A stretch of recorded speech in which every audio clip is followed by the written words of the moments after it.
Ooh, welcome everybody. It's time for SLE Split 6 Week 4.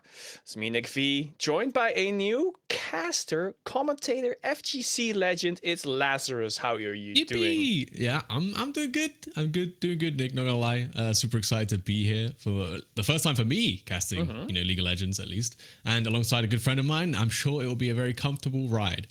Yeah, absolutely. And we have some banger of games because we have two teams, SlimOdds up against Infernal Wolves, and I have seen Infernal Wolves Yeah. play already. Okay. SlimOdds is kind of a new team. Just looking at their champions, I'm gonna say it's a team full of OTP. So ban pick phase is going to be very interesting. Yeah, I'm Um, sure that's going to be good to look at the draft. I mean, yeah, you're going to have to tell me a little bit about these teams. Obviously, me being quite new, mhm. I wouldn't know the players yet or the teams yet. So I'm definitely looking I'll be forward to spending some time with the yeah. SLE League and learning about the teams and the players as well. I think you can definitely learn a lot just by watching them play. Yeah, I will be fair. I'm also still quite new because That is true, actually. Uh, I think I joined in week 2, if I'm correct, of this split. So there's a lot of familiar faces. A lot of players have been here for quite a few splits. You will be meeting most of the caster, which are also players, and they play in this league as well. So they have a lot of knowledge about these players. So Yeah. going to be very interesting. That'd be great. I mean, for one, for a long time, I didn't know something like this did exist, for this amateur kind of league, for people who want to play very competitively, but maybe aren't at like quite the challenger level yet. This is a great Yeah. time for lots of people to get in and Hmm. play in like kind of like a LCS kind of format, right? And get a chance to be able to play with the team, build that synergy and stuff. I mean, I guess there's like Clash, right? That's in the game, but it's not quite the same. Yeah, it's like we can just pull this to fighting games as well. Like the smaller Yeah. fighting games, they have they basically become Discord fighters at one point where there's just simply not enough. I'm sitting straight, thank you, Samvas. Uh, where there's simply not enough players on those games, so you have to join a Discord and then ask for games there, and they would have like a league as well. And it's kind of the same because this is like a Discord ran league by a community, some Yeah, it's sick. amazing It's really sick. players. Yeah, as like the TOs here. Shouts to Linus and the whole team for that. Yeah, like I said, it's just a great opportunity. Like, I definitely would probably still be trying to play competitively now if I knew something like this existed. And I could Exactly. form my own team with my friends and things like that, or just people you meet and become friends, right? Yeah. Which is something I'm sure we'll see. But yeah, you mentioned about the players, how we got a couple of one tricks at least. I've been looking at the players individually, obviously on the op.gg and things like that. Hmm. And I'm definitely seeing. I'm excited for Krolux. I think the jungler for the Infernal Wolves. Infernal, yeah. Play Nunu. I feel like a Nunu one trick. You gotta be a certain type of player to play that character a lot. So I I'd be agree. excited to see if that one slips through. Not sure if it will, but I mean Nunu's an exciting champion, but he's also not necessarily the most scary. So it's one that you might let through the cracks if something else is a bit more intimidating. Yeah, he's one of those characters you won't see a lot, and then when you do see it at one time, and it's probably like a very scary player. But we'll see if he goes Yes. through. The last time I had to cast Infernal Wolves, Nuno was instantly banned, so I'm expecting him to be banned this time as well. Of course, very strong on other characters as well, especially Vi, for example, like Nuno off the table Okay, already. You well, see, that's the we were first just ban talking there. about it. There it is. Also, the Gragas ban coming in from the Wolves. I think it's like a solid ban. It's kind of a flex pick. Also, just Yeah. I think probably one of the best like blind pick top laners you can get at the moment. And obviously being having that option to have like a flex and a really strong blind pick in whatever role you want to put them in is really powerful. So getting off our table is pretty important. I know both the mid lane players of both these teams are very heavy on the mage archetype. So pulling out the Hui, taking that out of the pool potentially Hmm. is definitely gonna. I mean, hurt both teams in a way, but specifically, obviously, maybe the Infernal Wolves have some sort of idea for what they want to first pick. Maybe a mage to like Hmm. take away again, squeeze down that mid lane champion pool a little bit. Yeah, it's very interesting though because I think Hui is only played by the Infernal Wolves, like at all. If I look at the list, and actually SlimOdds. So I think it's a very interesting ban. Of course, as you said, the mid laner for Infernal Ooh, Wolves, very heavy on the mage indeed, and especially the control mages. Yes, yeah, but I think again both these players, both Genie and All right. Speaking and of, Adash. yeah, the OTP Jinx has been locked in. All right. So that is number one gotten. Also, yeah, also taking away the smolder as well in that last ban. I wonder what the SlimOdds is gonna choose to counter the bot lane with. Looking like a Caitlyn could definitely put up a lot of pressure in the lane early on. Could be a good pick, but looks like they're gonna be locking it in. Yeah. Maybe looking for an Nautilus. I'm assuming. Yeah, are we like maybe production can tell me? This is the new patch, or is this like different? Was this played before? So this is live. Yeah, my bad. So yeah, Smolder actually did get touched this patch, but obviously still afraid. I guess he, did obviously receive some nerfs, but is still in a state where we don't really know how powerful he still is. So yeah, and of course he was extremely powerful in the last patch. So and okay, the Caitlyn Karma coming in, I quite like that a lot. That's a really strong bot lane, and also Karma could be flexing the mid, as we know. I'm pretty sure. The mid laner plays a lot of Karma. Gingy. Yeah, with the most play character next to Hui. Yes. So, but again, that could be flexed down into the bot lane as well. So, definitely one you can't really, a very high priority pick. All right, let's see what they will respond with. Of course, these junglers, he plays a lot of characters next to Nunu, so just pulling out the Zac. Like, I have no stats for his Zac. I only see Nunu at all. So interesting to see how he's going to play that character. I believe he actually put it out last time I casted him as well. All right, and he did maybe that's quite just a secondary well. go-to. I think the champ is in a very good state right now as well. Yeah. Quite powerful, and obviously is one of those like champions that is relatively easy to pilot and has a lot of impact, especially early on in the jungle. And he's one that, especially if it's not ready for, of course you have to change your warding patterns, things like that, to avoid these kind of earlier ganks. It's incredibly strong like champion to put in the jungle, and honestly it could be flex top lane as well. I think that's not quite as strong as it was at the start of the season, but could still definitely happen. It's also one of the characters that can like use really creative angles to get the gank in. Like he can appear from places that most other jungles cannot reach from. Like they always have to go through a path where there's usually a ward, but then Zac just joins the lane basically from out of nowhere. So it's going to be a very interesting one. All right, Vi locked in though for the SlimOdds. Let's see if they can pull the odds around, make them huge. But we saw the trash locked in as well in favor of protecting Jinx. So I think that's quite interesting. Right? Yeah, making Jinx scale to be beyond Caitlyn. I think Caitlyn just wins the early game. It's canon. It will be tough anyway. Like, exactly. You could pick some support to try and like win out the push in bot lane, get some priority, but it's going to be quite risky anyway. And obviously they could still counter pick with whatever the SlimOdds wants to play down in that bot lane. And Thresh is just going to be really useful throughout the entire game, just to keeping Jinx alive, especially against, now a Vi being drafted on the side of SlimOdds.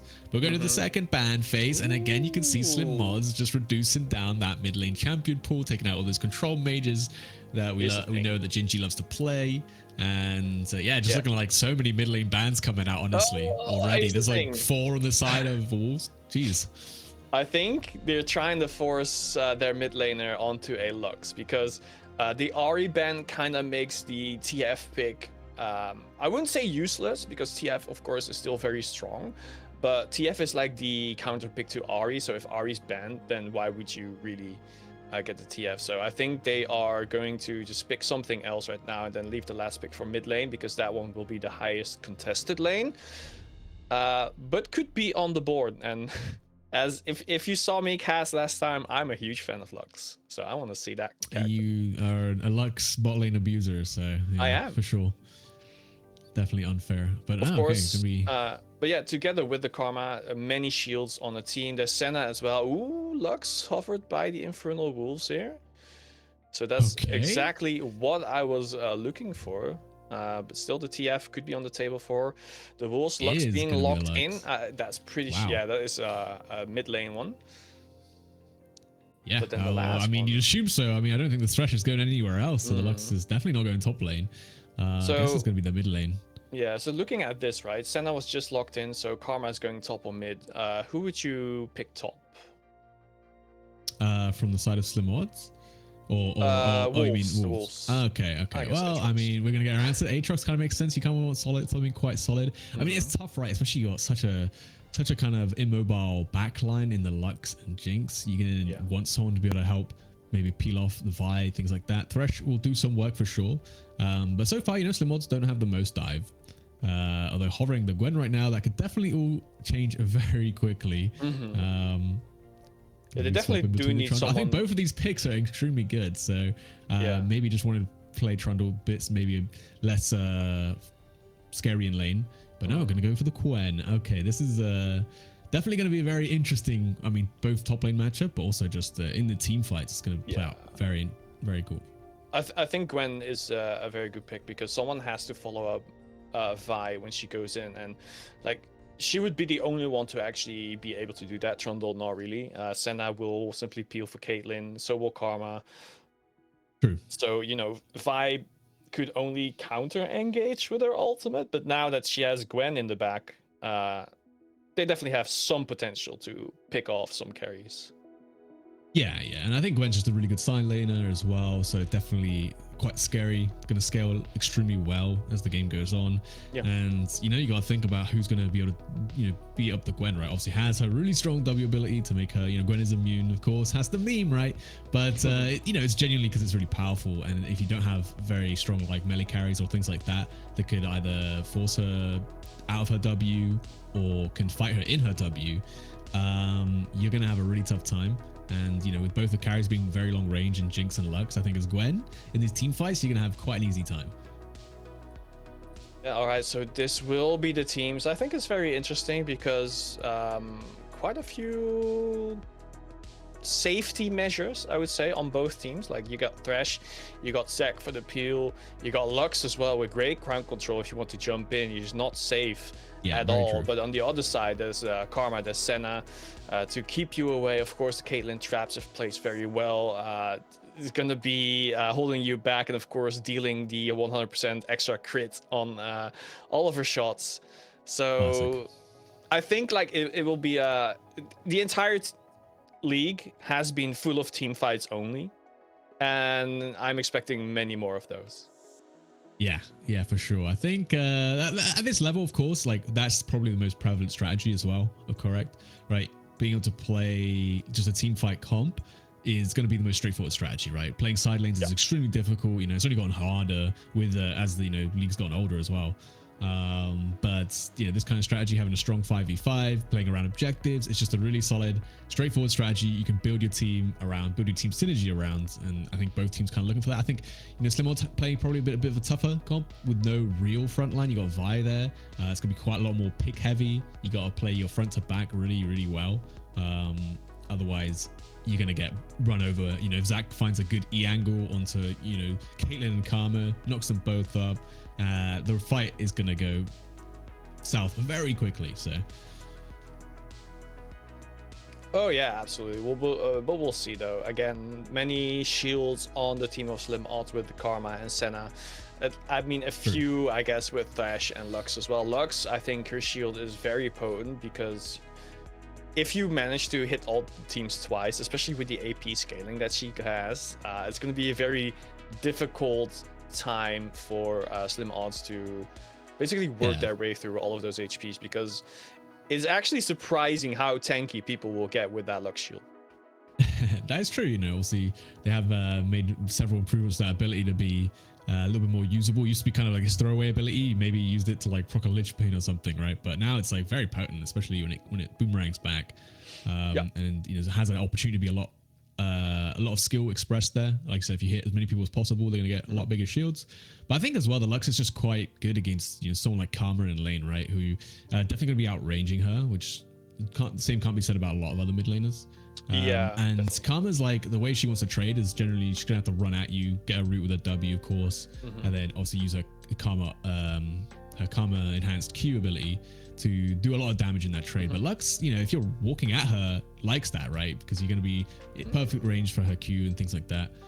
It depends, because Karma, she also boosts her own movement speed, which makes it very easy to dodge most of Lux's skill shots. Of course, her Lux's E is pretty difficult to dodge at all, but I think like most Luxes will try, like instinctually will try to put the E field behind you. But you know, if Karma runs at you, she doesn't care because she's already past it anyway. She won't walk through it. She's just going to hit you with a Q, and then you already lost the trade.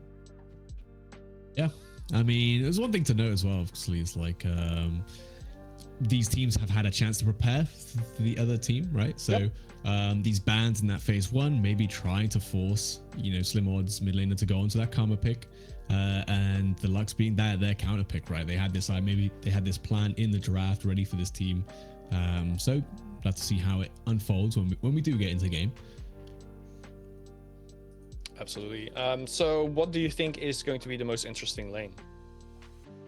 I mean, it's probably gonna be that mid lane, I think, especially when you got like a Zac in the jungle, and you know, Karma. Well, she does have an E speed up, which can be useful to like escape ganks and stuff, especially now the lane's being wider and whatnot.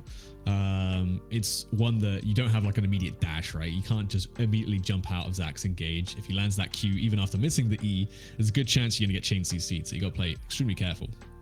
But, you know, obviously the bot lane's always going to be quite interesting when you got such a heavy priority pushing lane with like Caitlyn and Senna. And it's a heavy pushing lane when, again, there's that Zac in the jungle and he could come out of that tri-brush into your lane immediately. And yeah, we're going to have to definitely play around that vision bot lane and be very afraid of where the Zac is and trying to keep track of him as best as possible. So yeah, for me, that's going to probably be where my eyes are going to be. You know, top lane, while it will be, I imagine, quite a skill matchup. If they both play it safe, you know, we won't see much developments up there. Yeah, I think it's going to be a pretty volatile lane because Aatrox does like to spam Q on Gwen, but of course Gwen can kind of mitigate most of the damage with her field, right? Yeah. You will have to play, like I said, very clean in the top lane. It's definitely one of those where both of these champions could, with a lead, start to really take over the game. So it's definitely going to be quite volatile. So maybe depending on which team wants to prioritize that. But I think in general, the mid lane and the bot lane should be the focus.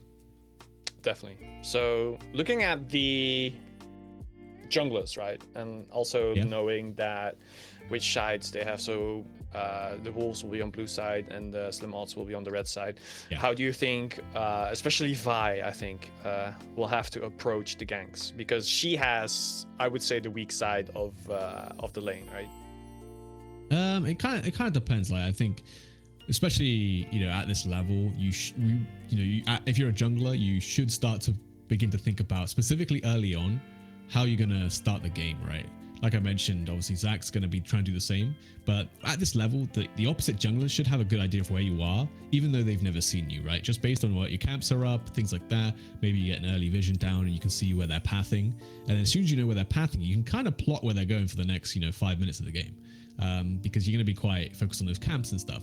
But that's where you got to get a little bit tricky as a jungler.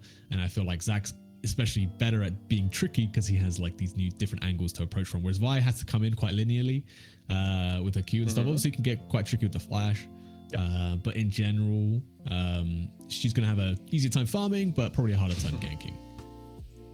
Yeah, I do agree. It's going to come all down, I think, to the vision control of Caitlyn and Karma. I do think because they have the stronger lane. Caitlyn and Senna. I think they have the stronger lane early, so they should be able to get quick control over the lane vision, meaning that they will be able to unlock those 5 ganks. But it really will be about their teamwork together. Yeah, I hear the subtle tones of the Summoner's Rift approaching rapidly. Right. Peppa, what are you cooking? How are you cooking this time, bro? He always has some fancy intros to the game, like LEC kind of things. Like, let's see it. All right, I'm excited to see this. Like, oh, there's a pause. Okay, there seems to be a pause. So unfortunately, we're gonna have to give it another moment. But that gives us more time to talk about some League of Legends, man. Of course, that's what we're here for. So how tell me. long do you think it's going to take before like League Oh, of Legends no. producers, like production, will like incorporate storytelling into the first 10 seconds of of a game start? Like they always have these How sick do you mean angles. But storytelling? when is the Elden Ring storytelling coming in? What, environmental Oh, look at storytelling? this. Oh, here we go. We got the free camera. This is sick. All right. I mean, obviously, I did mention level 1 is also quite important because you do want to defend your jungle, right? Because if they do get a vision down early, they know where your jungler's dying, they know where he's pathing, and your jungler's going to have a tough time finding a lane to gank from. Yeah. So it looks a fairly standard level 1. You know, I think I haven't seen, from what I've watched of the SLE, I don't know how many teams like to approach level 1 in like an aggressive way. They have a game plan maybe. I usually don't see it. Yeah. So it's certainly the safer thing. You gotta really know what you're doing and how to take advantage of that if you want to. So I prefer just this kind of, you know, set up your stations, defend your lanes, and make sure no one comes in for a late invade.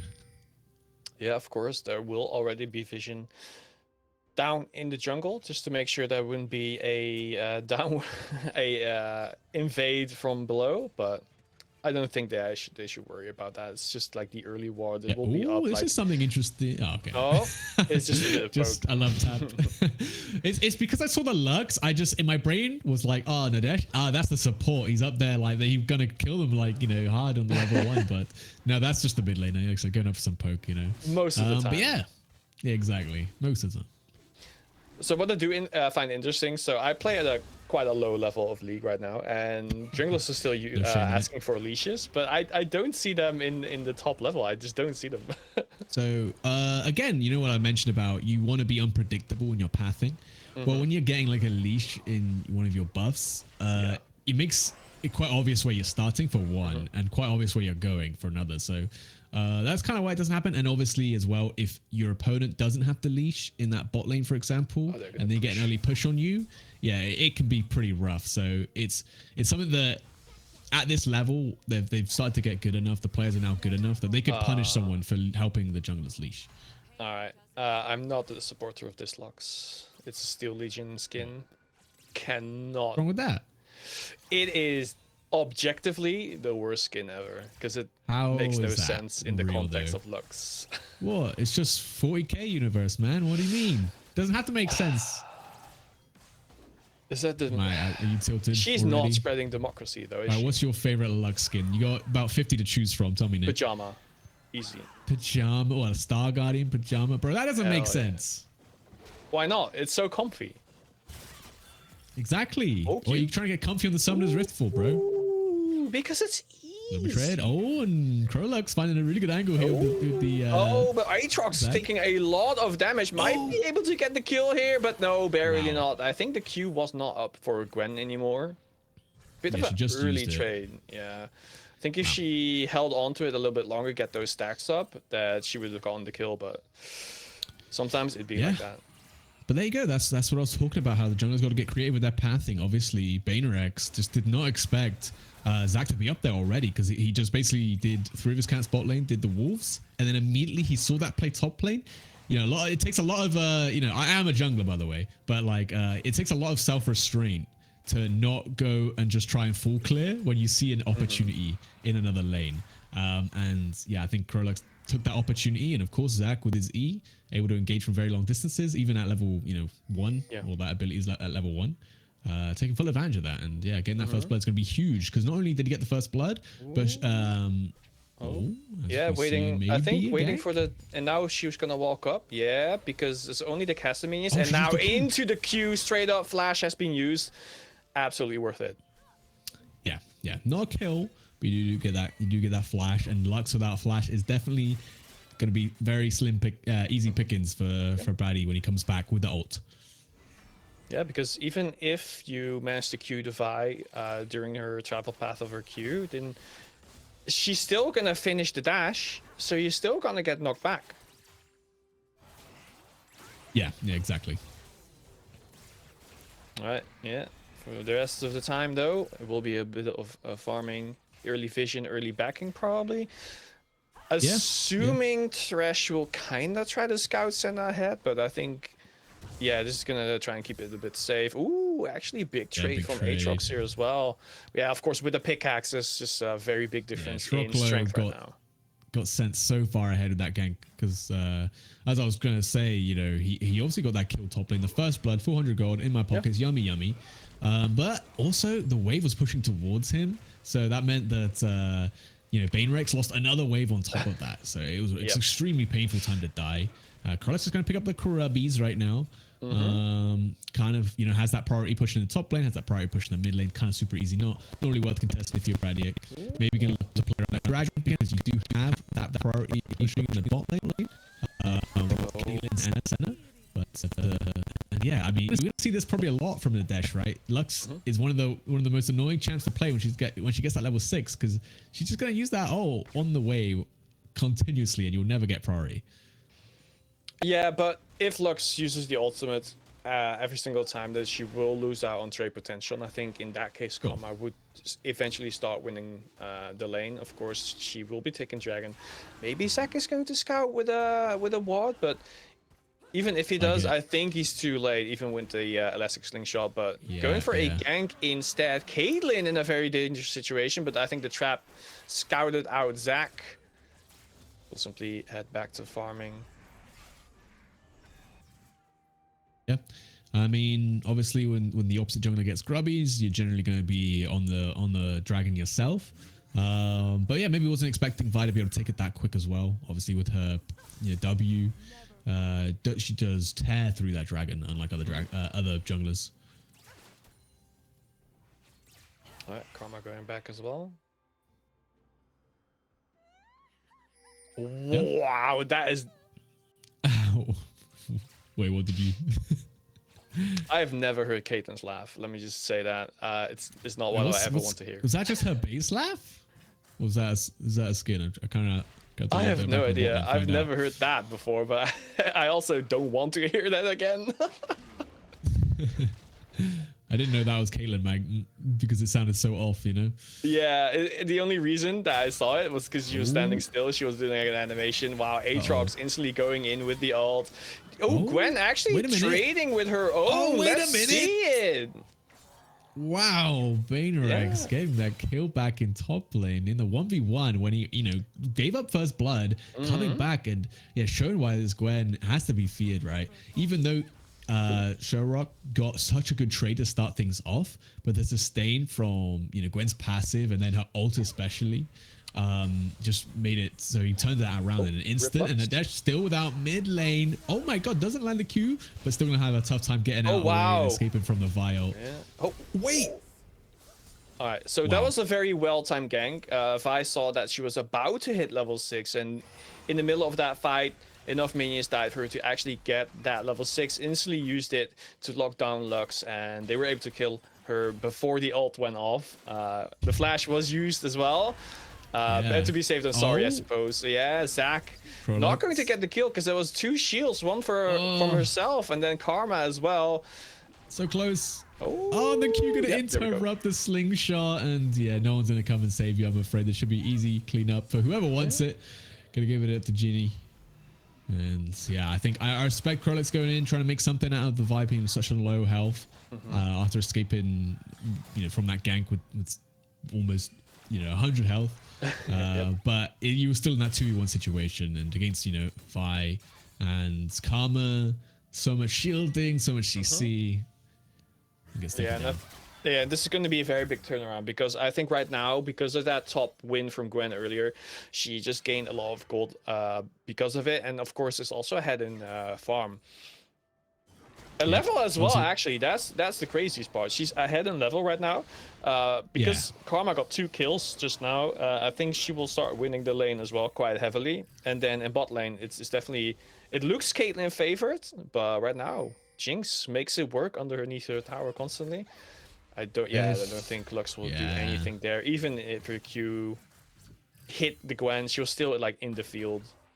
She'll just W it anyway. I think you definitely need the Aatrox to be on top of her before maybe have a W on cooldown to make that work. But right now, Krolok's trying to get the 6 grubs. But you know what? I think SlimOdds find themselves in a position where they think they're strong enough. The Thresh got the Q on top of...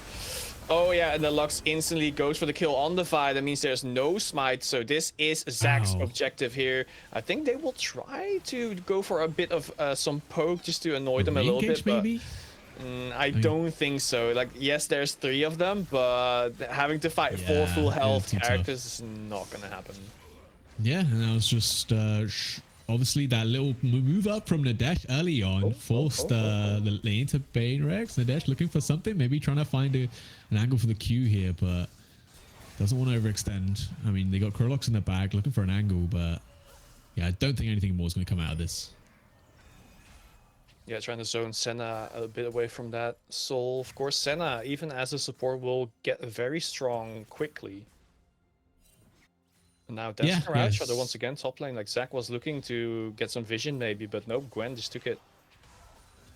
Notably, this patch, which released yesterday, they did nerf the support items damage like a little bit. So characters like Senna and these other sort of pseudo carry supports that have been making very good use of the new support item changes are going to get a lot less value out of them. So that won't be nearly as strong, but of course she's still such a good pick just because she does have that scary scaling potential from a position where you normally don't see it, right? Supports don't usually scale well into later games.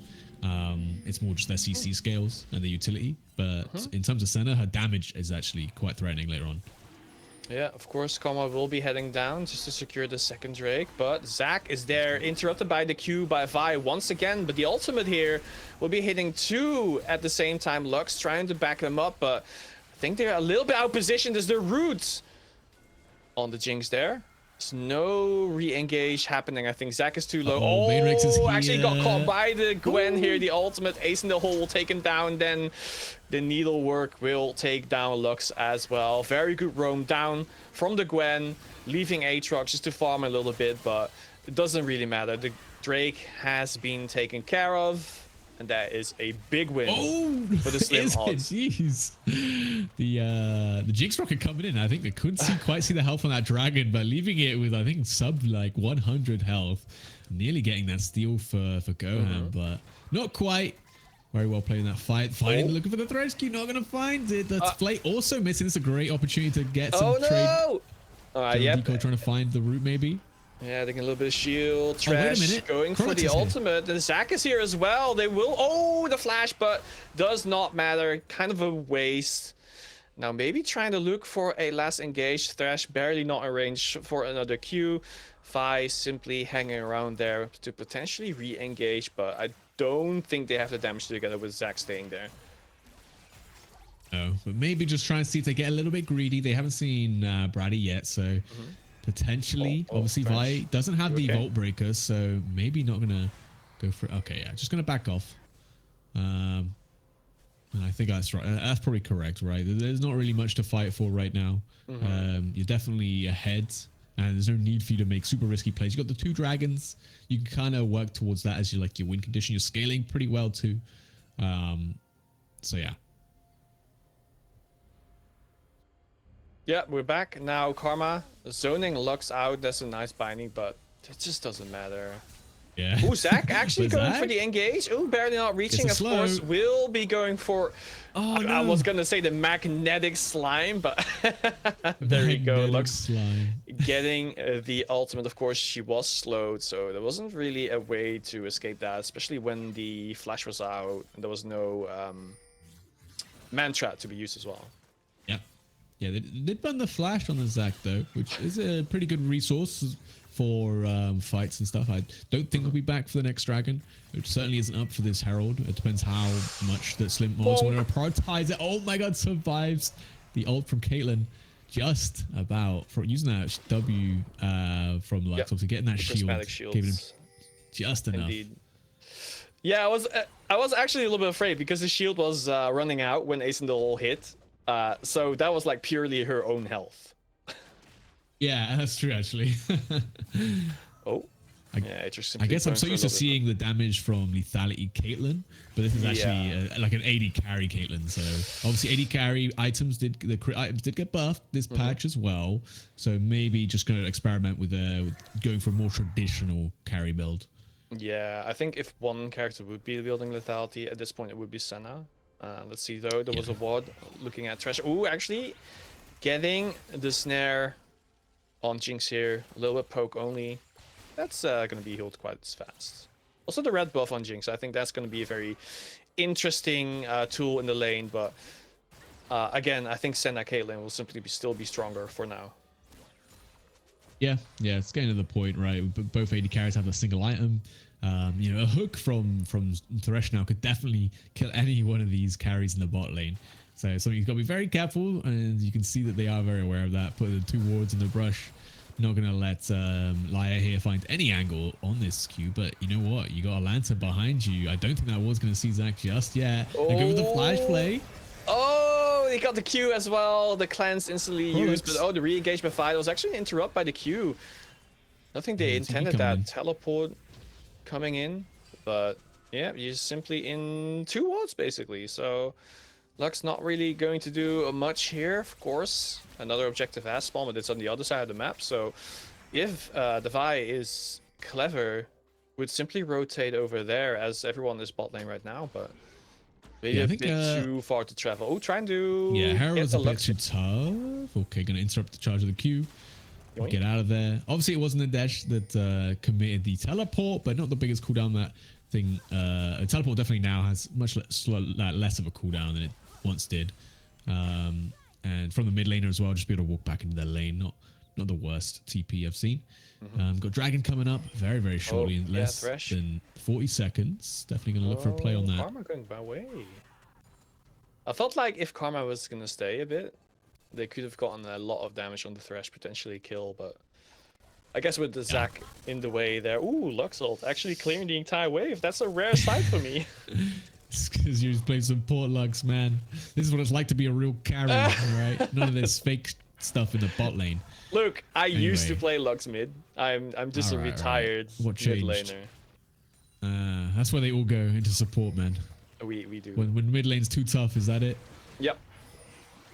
Anyway, okay, Krillix trying to find the engage with the elastic slingshot, not finding anything. Got them actually kind of on the flank, but actually getting the root onto general decoy. The final spark misses. But Goham with a nice ultimate gonna find that did so much damage actually. Obviously the execute being attached to the rocket from Jinx does so much damage.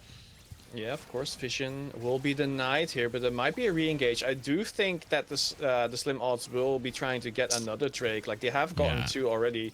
They want that 3rd. They want that soul point soon. Oh, the engage actually being flayed away, and now Zac will re-engage using the ultimate instantly. Vi deleted, and now Jinx is excited, but the Gwen just snipes all of them out, and the Aatrox not being able to do anything there. Karma trying to steal a kill here. Jinx running away with a very bit of life, and now Aatrox, Aatrox fed is GG. Bye Senna. Oh my god, he's not done. He's not done. He wants more. Triple kill for Sherlock. Oh my goodness, that was an all-out brawl on the Dragon Pit. Dragon's still not even taking. Only one man survives, and it's the Aatrox right here. Man, Krillix had a really good engage there, immediately deleting the Vi, but this flank for Banerex, immediately getting this double kill is huge.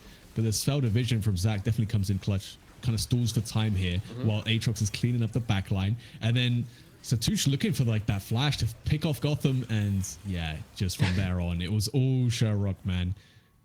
I like the Senna snipe at the end though, but you know, just to get the kill on Jinx. But in the end, it is Aatrox being just a demonic presence as always. Ooh, actually catching out the Vi, trying to poke a little bit, of course. Yeah, trying to interrupt the Q. Will be going on to Thresh. Now Thresh being caught all alone. Now they're trying to get them away. Lantern I quite like as well, but they will simply disengage here. Senna big heals already. And we're going to keep scrapping him, Nick, man. I mean, they didn't get the dragon last time, and now they're just looking for it again. It's so low, going to get rooted up. Yeah. I think they should be afraid of the Aatrox, right?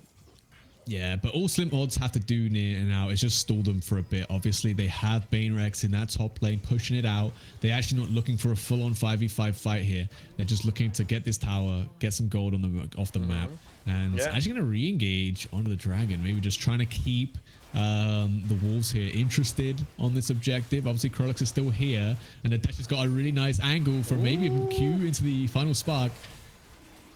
Yeah, not yet. It's a 4v4. Let's see it though. Can they win without the Aatrox this time? Lux being taken out by Senna as well. It is a support for support trade. Vi will get the dragon here. Now blue team will be trying to run away. There's no re-engage. I think if Thresh would have gotten like a leash there with a death sentence, could have maybe gotten a kill out of it, but would have been trading themselves for it. Gwen, of course, we saw that they took a tower. Now Aatrox following that character as well, trying to blow themselves away, and there we go. Gwen simply walks back to lane. That was very, very interesting fight around the dragon right there. I think we'll come back to it. You see Nadesh, you can see the idea, right? I wanted to get this angle. That was a perfect final spark angle if Krolix finds a really nice knock up here, but walks into the Karma. W's had to flash away to stop themselves getting rooted, but only to flash right into the Sultan battery from Vi, right? So and at that point, it was all about just getting out of there. I love how you said support for support trade as well, but Nadesh is the mid laner, man. It's the Lux. All right? No, it's a support now. Look at the stats, man. More assists than kills, that's a support. Yeah, is that how it works? Yeah. Damn. That's actually so real. Right. Yeah. Let's see the shove on mid lane, of course. Both towers has been taken, so it's simply just to push lanes for map priority. They just want the next objective, which should be the Baron. It's all wired up. I think they're just pretty much looking for a next team fight and then go for the new objective.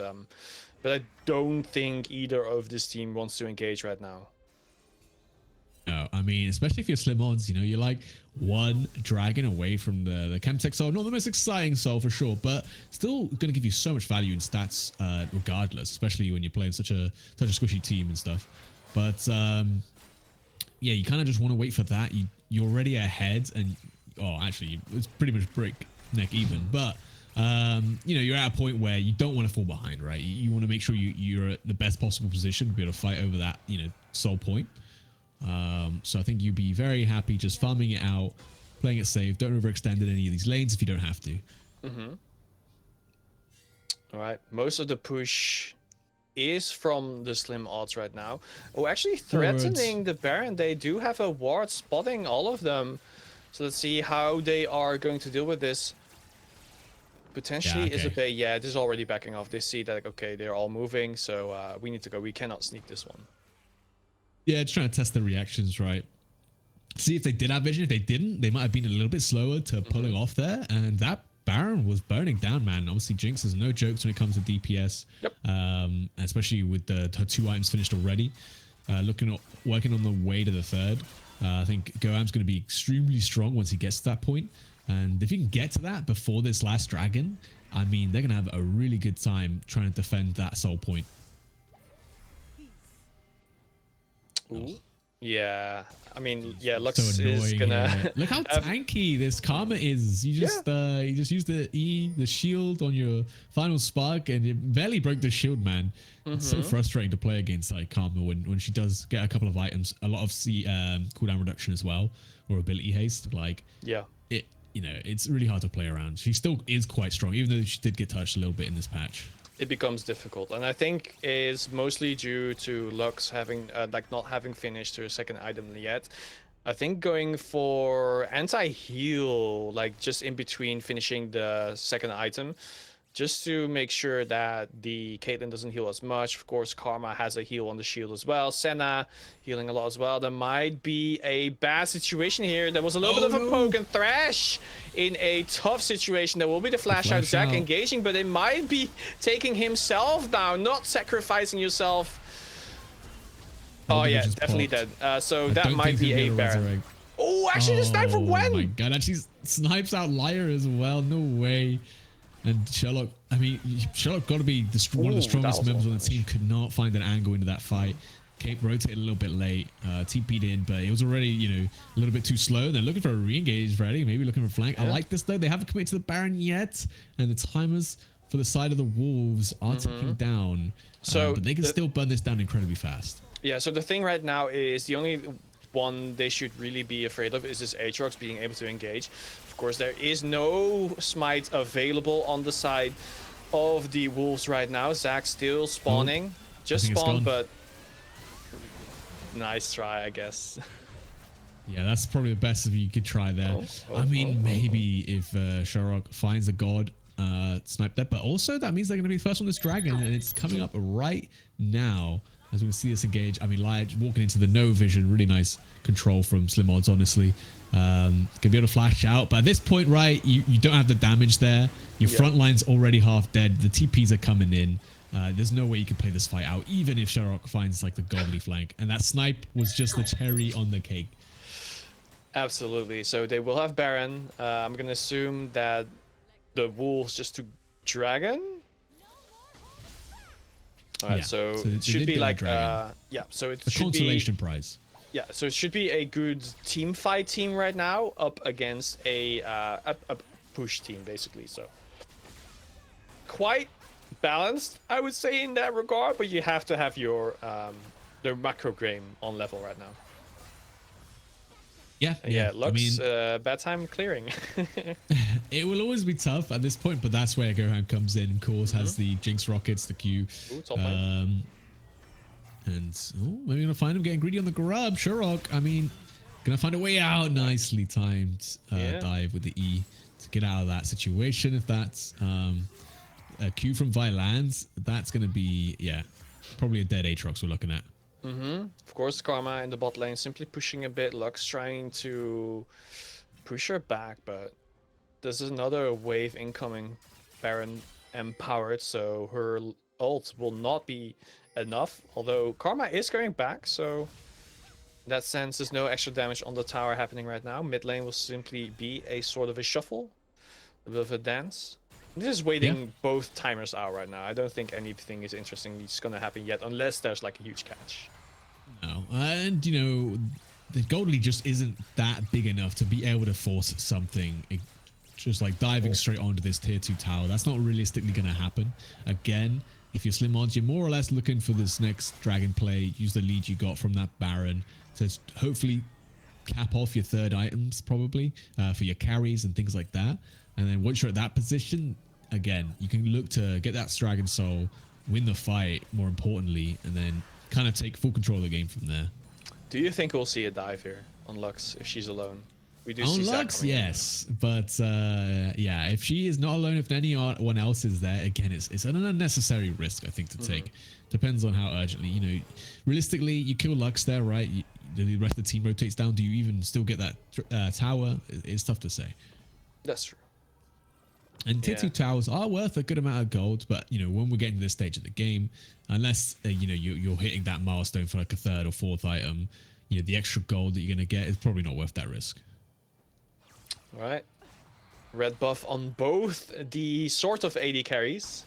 Caitlyn, of course, the big one, but Senna, you could say, is going to be a secondary AD carry right now, right? Yeah. I think it's always a weird thing to think about, especially when in League of Legends. It's been like this for a little while now that you can play like sort of pseudo carries as supports, and the additional damage can help carry your team if they're lacking it. But it still is weird that we saw, especially in pro play, people pick something like Ezreal support, which back in the day, that would make no sense. This character's got no utility. He just exists to do damage. But, with the way the support items come along, you can build your champion to be utility focused. And I think that's something that's been quite interesting throughout the seasons, and how items have affected champions to be able to build in such a way, All right, they are moving around in the bot side of the jungle. Of course, we do see the Drake spawn in a minute, so I think with the death timers being quite long already, just gonna simply wait for a pick. They will be scoured out right now, though. Mission failed. We'll get him next time. Ooh. Ah, Oh my. This general decoy wiping the sweat off his eyebrow right there. I don't know if he was in the shop or if he had the biggest cojones known to man. Did not flinch with 3 members of the Wolves approaching him. But Dragon coming up in 45 seconds. The Wolves are definitely looking to invade, get some deep vision, clear out some of SlimOdds vision, and make it really tough to come in and face check this. Really nice use of the plant though, Bradley. I like that. Doesn't take the risk of face checking himself. He's like, hey, you know what? We got Chemtech Soul. We got all these funky plants around the map. Let me make use of them. All right. Yep. Going to clear the pink quad here. Let's see what the mid shove is going to do. If they're going to try and take the fight, because it will be 2 people found out, but they will simply move to lane. Caitlin's already there to deal with the plants. Of course, now they can scout ahead a little bit again. The Drake is here. Aatrox simply in the top lane. Of course, there is a teleport available, but the ward's being cleared right now. Ooh, Thresh. Almost getting a death sentence, but yeah, it's just not going to work out. All right, let's see. You have to teleport now, though, Aatrox. Gonna have to. Krolok's trying to find an angle. Misses the slingshot. And now Banerex has got 2 of the back line, but nice peel away from with Krolok's. Laya goes down instantly. Oh my god, Sherlock's finding a huge Darkened Blade though. Yeah, they just can't deal with the Aatrox right now. Look at the damage. He's just not caring about anyone. Yeah, and now he's simply having to run away. The Drake will be going to the Wolf side once again. Unless there's a re-engage, but I don't think you want to do that with 2 dead. Especially the Vi being gone. No smite. Oh, Sherlock, this Aatrox is just putting the Wolves on his back right now. That team fight. I mean, honestly, really well played from Krolok's coming in here, as we're going to see. There's a huge engage. Banerex has got the 2 carries here, and it's all up to him. An immediate flash from Laya, immediate flash from Krolok just to protect the backline. And at that point, Sherlock's completely unattended, finds a huge Darkened Blade. He's doing so much damage. It's almost not fair. Genji can't find an angle into this fight. You know, it is Karma whose damage is gonna, it'll be there, but over a long amount of time in a fight. And when Aatrox is one-shotting your entire team like that in an instant, like, you don't have the chance to pump out that DPS. Yep, and the next objective, of course, is going to be the Baron. So they're gonna dance around and get some vision. Senna up against the Zac. I think Senna might actually win that, but we'll have Thresh in the back as well. There's the Jing. I don't think they will go in for a fight here at all. There's just a little bit of poking. General decoy. Put on his dancing shoes, man. He dodged every single skill shot. And if any one of those hit, he was dead, by the way. No flash, no nothing. And that probably would have been a Baron play, so extremely well played by him to make it out of there alive. Yeah, and back we go. So I think right now the win condition for the Wolves, of course, is to get like a very clean Aatrox gank, I would say, like going in the side. But for SlimOdds, you would say it's kind of a slim odds when Aatrox is that fed, but we do see that 4 items now. we do see that it's mostly Aatrox's ult giving him so much sustain and damage as well that he can just go ahead and go through the entire team, kind of like he would be like a buffed up Olaf with the ultimate, almost. Ooh, yeah, nice catch there, but yeah, so if they can simply wait out the Aatrox ult, just as we saw it right after the team fight near Dragon, certainly Aatrox dies in like 5 hits. I mean, it's tough because World Ender does last 10 seconds, so like that's a long time you have to stall, and when he's the whole time he's running at you, gonna find the route onto Laya, not gonna commit, still playing around the vision for this Dragon, and you gotta be worried about this Krolok, this on Zac. You can definitely find an angle onto your backlines. Neither of them with flash. If he gets on top of them, that's your fight gone. It provided there's any kind of follow-up. So yeah, gonna play it safe. Gonna back off once again. Probably looking to stall for this Dragon. But now, you know, if you're SlimOdds, you definitely got the better pick comp, but you're not being able to find any of these picks. And even on that one fight where Banerex had a huge flank, finds the backline. But I mean, the Wolves were so fast to respond that, you know, if that happens again, it's not Oh, Bane Rex. Yeah, there's going to be a flank on the Gwen here. So it will be a 1 versus 4. The Ghost will be popped. The W not saving you here. You can be immune, but the field will only displace once. Now it's simply finishing it off. Aatrox getting another kill on the board. That is a big carry for the SlimOdds being taken away. And those odds are just... Getting slimmer, aren't they? tinier. They're getting slimmer as the game goes on. Honestly, I wish my diet was like Banerex that. did the best he could. He pumped out so much damage that I don't feel like the Wolves feel comfortable maybe committing to the Dragon, right? To the Baron. I mean, it would be kind of a flip with Brady still alive anyway, so probably doesn't want to commit. And I mean, to be fair, you know, getting a kill, and as long as you don't lose too many objectives, losing that top lane tower is probably going to fall at some point. Not the worst.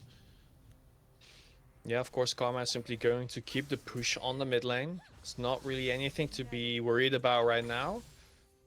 Lux having a little bit more difficulty in it, of course. Their E gets rid of so many anyway. It doesn't really matter. The Drake is about to spawn once again in a minute. But it really depends on what these teams are prioritizing. Like, we do know that SlimOdds early on, they were prioritizing the Dragons. But now with Baron being available as well, could be a potential trade, but as we're seeing, the Wolves will be getting most vision around the Dragon. I think they do value it the most, especially because if you look at the history of the SLE as of now in this split, all games have been decided by team fights. So I think going for the Drake instead of the Nashor is one of the better choices. Yeah, like especially since this season as well, Baron's just that little bit harder to take nowadays, and you know if you just mess up once in that Baron pit, it could be the end of it, or you get trapped in the back of the pit and there's no way out. Actually gonna find a pick onto Ginny. Yeah. That's immediately gonna go down just as Dragon spawns, so gonna be, oh wait, they might even get Dragon. They're on it right now. It depends how fast they're burning through it. Yeah, Gwen attempting to get the Drake. Yeah, it will be a 4 versus 4 here though, but getting caught out once again. Vi being taken down. Now Gwen has to back off because that Vi is dead. The two top laners splitting across the map, both getting an inhib for themselves. Honestly, Krolux may be saving the game there with that Dragon Steel. I mean, it's a hard game to win anyway. I mean, they might just end it right here now that I think about it. Only, well, the 3 alive on the side of SlimOdds. I mean, they're going to try for it. They got such a tanky front line. I mean, why not? Your 2 inhibs down. There's no Baron buff. I mean, it's a hard fight here. Yeah, you see Lux moving up already. There will be last team fight. There were 3 rooted, but there was no engage because there's simply not the damage. Aatrox will be using ult here though, so that might be a mistake that's going to cost them the win here. So yeah, they cannot end it yet. His ult has run out right now, so the tanking is pretty much gone. They will simply go for a reset, go for the Baron pretty soon, I'm going to assume, and then hopefully finish the game.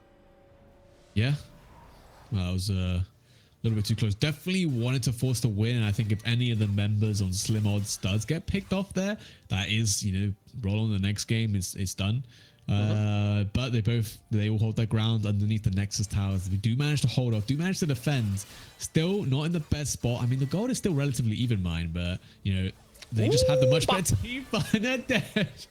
Immediately deleting General Decoy, and now they can look towards this Baron. Now they can maybe force this 4v5 fight to get the Baron and then push with the 2 inhibs and potentially end the game right here, right now. All right, let's see though. First they will take care of the vision, then they will try to get another pick potentially, because yes, Senna is dead, but Senna is not the biggest problem on the red team right now. Yeah, I think this is pretty much over.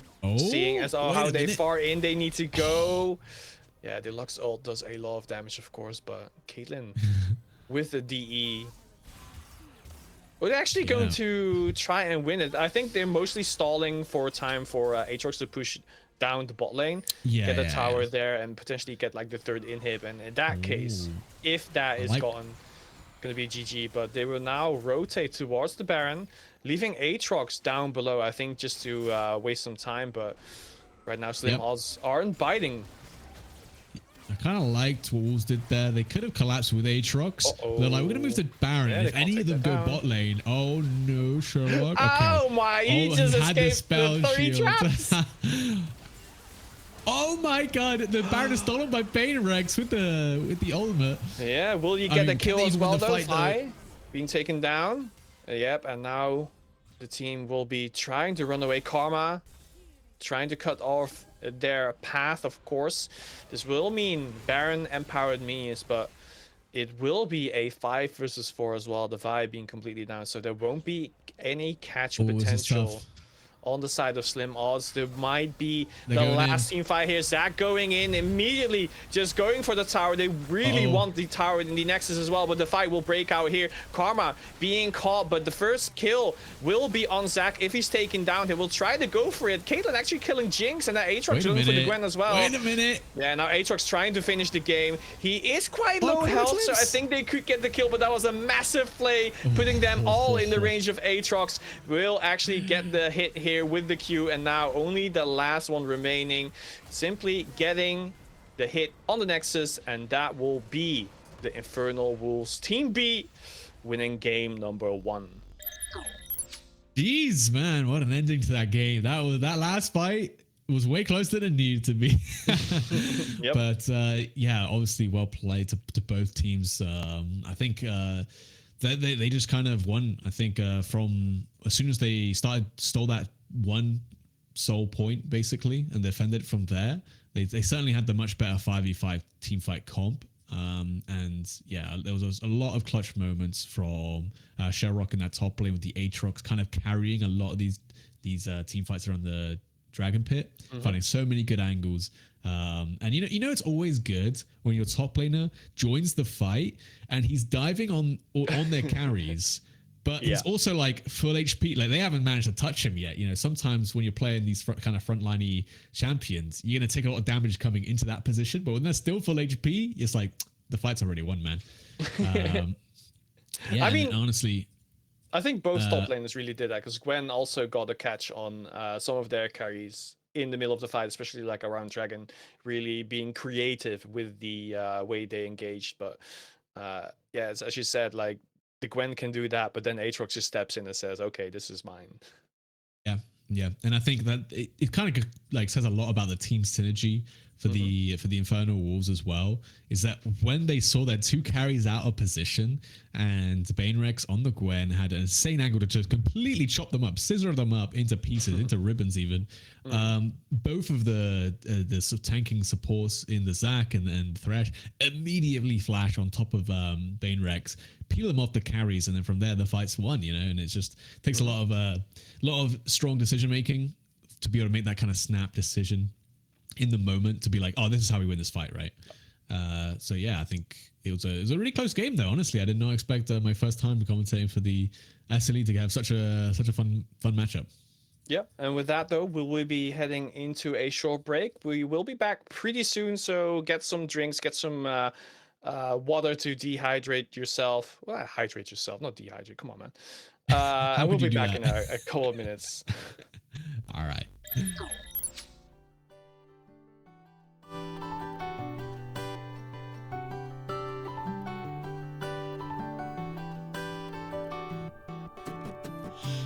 Try to make yourself remember, darling. Don't look for me, I'm just a story you've been told. So let's pretend a little longer, 'cause when we're gone, everything goes on.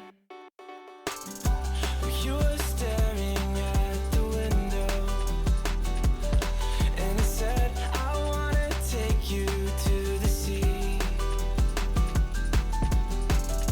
And when I'm better, we'll do everything. I gotta stop making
so scared of getting used to this. All the vines that keep you tethered in your room. Well, someday both of us are leaving here, but for now I'll just bring this seed to you. Will you meet me in the daylight like we did before? Then I felt you on my shoulder and you weren't suffering anymore. You said I'm sorry that you worried, but don't apologize. I told you to forget me, but you stayed by my side when I said, don't try and make yourself remember, darling. Don't look for me, I'm just a story you've been told. So let's pretend a little longer, and when we're gone, everything goes on.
Welcome back, everyone, to the SLE Week 6.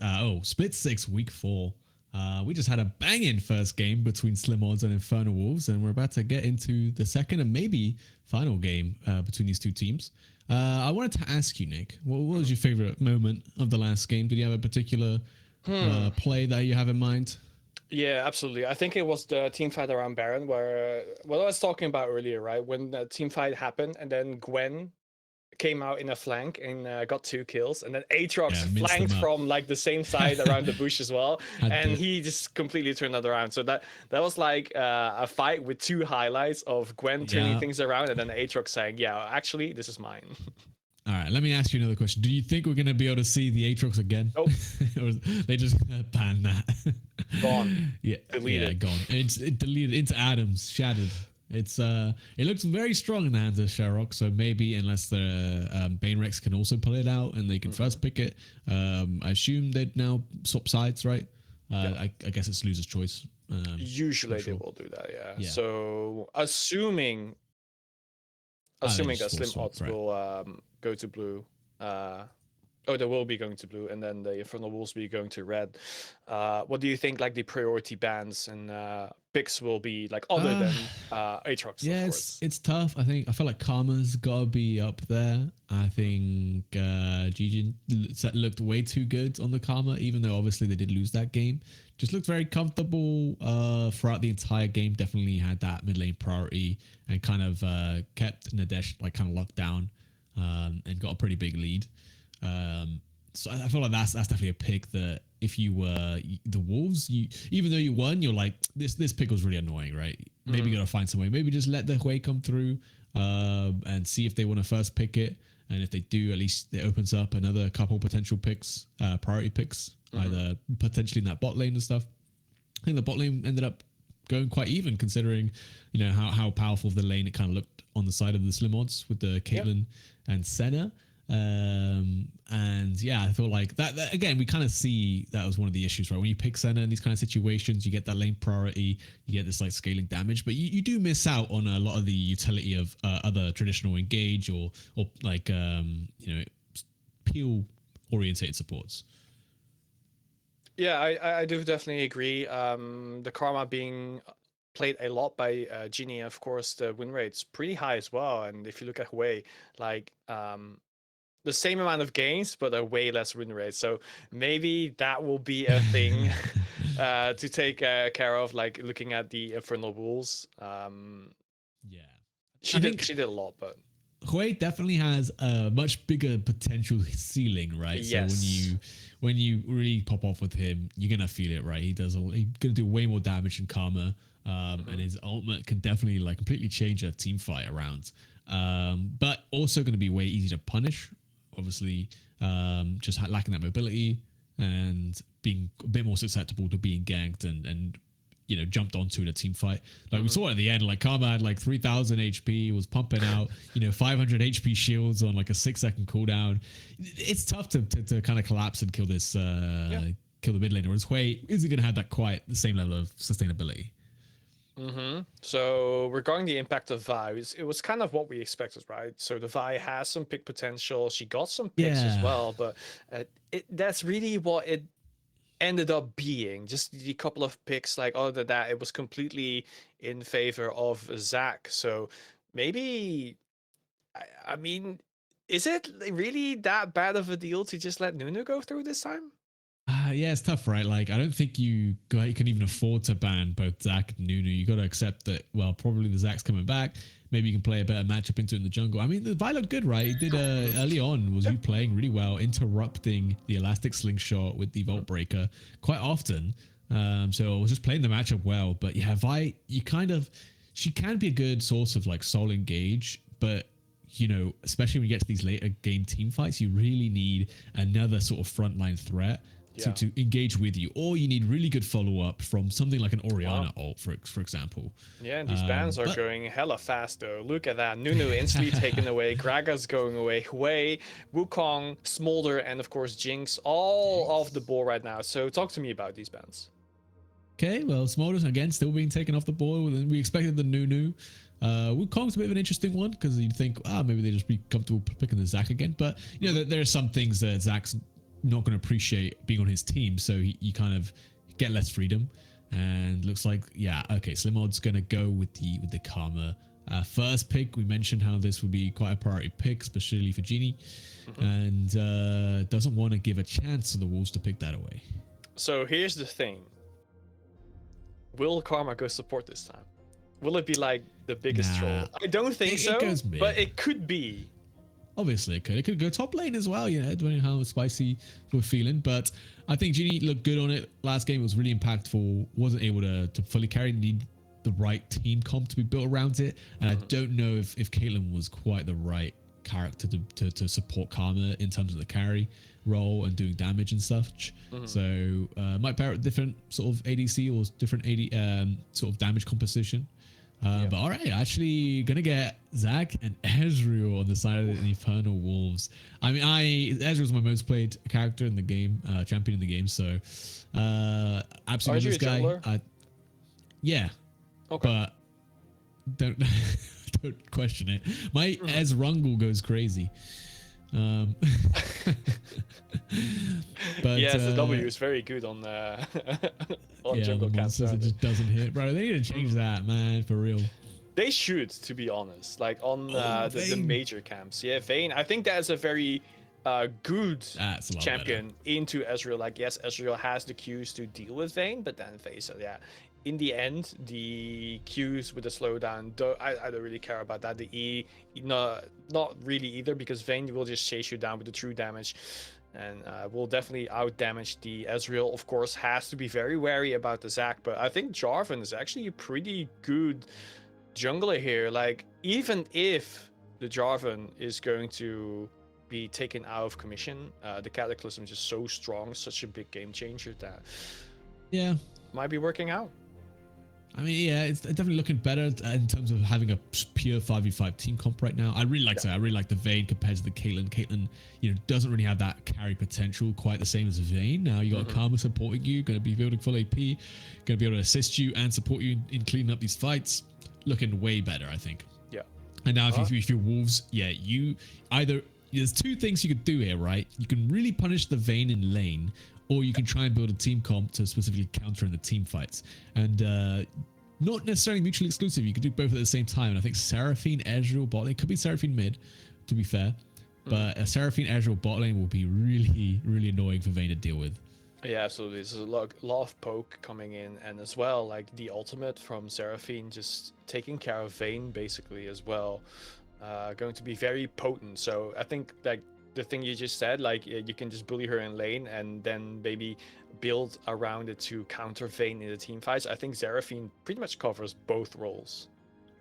Yeah, and there's that Aatrox ban. SlimOdds don't want to play against that. I can see the game plan coming in from the Wolves, probably looking to kind of pick that top lane matchup, since you already know this Karma's going mid. But that doesn't mean SlimOdds want to see that Aatrox again, if it makes sense. But going to ban the Quen away as well, obviously. Bane Rex did also look very strong on that, despite obviously Aatrox outshining in the team fights. But, so here's the question that I want to ask you. Do you think there will be like a priority pick on Ori? Oh, never mind. Ban. It's I was going to say like that's Orianna. Big priority you can get. Yeah, potentially. I find the Syndra ban quite interesting. I guess they think that the Karma could still go bot lane, and they just really want to take that Syndra off the table. Maybe there's some certain matchups with certain control mages that Nadesh wants to play that Syndra's is a particularly strong pick against. And there's going to be the Victor. Nadesh has played a lot of this champion, so going to feel very comfortable on another control mage. Not going to be the Lux this time. Interested to see how the Victor will look. Yeah, I think not opting to go for Lux is a very good choice here, because Jarvan has a gap closer. Karma can just dance around you. Vayne can dance around you as well. Like, it would be very difficult for Lux to lock anyone down with a Q. Like, the Q movement speed is slow. I'm gonna say it. Please revert Lux Q back to how it was before the season 3 change. Thank you, Riot. Okay. Nautilus, though, I think is a very interesting pick as well. Just press R and lock someone down, trying to deal with the Vayne, like the anti-Vayne picks. Okay. Yeah, and I know that they've played a lot of Nautilus as well, right? So definitely gonna feel very comfortable on this champion. And yeah, SlimOdds looking for a top laner pick. It's tough. I mean, the Olaf is it's gonna be fairly decent, being able to run down Seraphine, being able to run down Ezreal. But there's a lot of damage, so you gotta be extremely careful with Seeb, and you're gonna get counterpicked here in the top lane. I don't know what I want to see from Sherrock. They left it all to him for this last pick. And honestly, they need a little bit of, I don't know, a little bit of pizzazz, something, a little bit of tankiness, but also they need some damage, maybe leaning towards something like a Jax or something. A Kled is certainly somewhere in between, something pizzazzy that I was thinking about.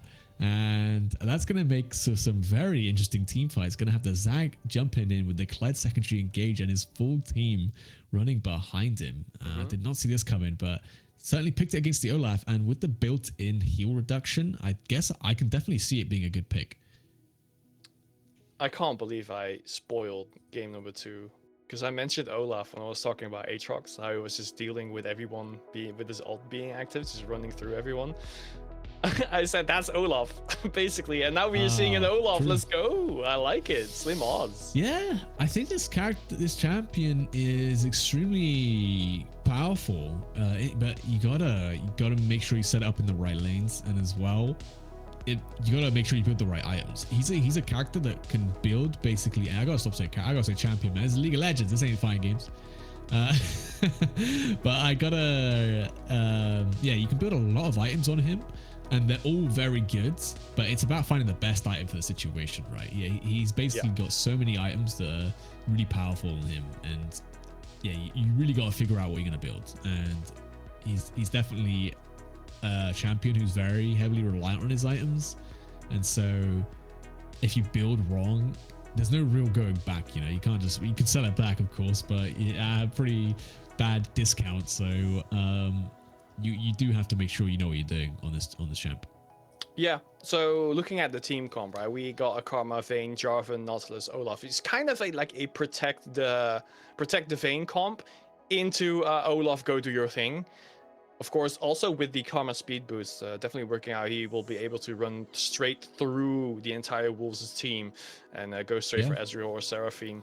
But on the other hand, like Zac, Ezreal, a lot of movement. And then Seraphine, Victor with shields, Kled, of course, being a nuisance. What do you think is going to happen in team fights? Because that's been happening a lot. Like, if you're Stush, the ADC for SlimOdds, if you're on the Vayne here, you're gonna feel extremely comfortable. I think, you know, the lane's gonna be a little bit tough, assuming you make it out of the lane alive and you get to these team fights on a fairly even footing. Look, they have no real reliable CC to lock you down with, and you could definitely run rampant on this backline and this front line. To be fair, you know, Kled is decently, you know, tanky. Obviously has when he jumps off Scarl, he'll have that moment of invulnerability, but he's not gonna be the tankiest thing. He's not gonna tank you know, Vayne with 2 items very long to rip through.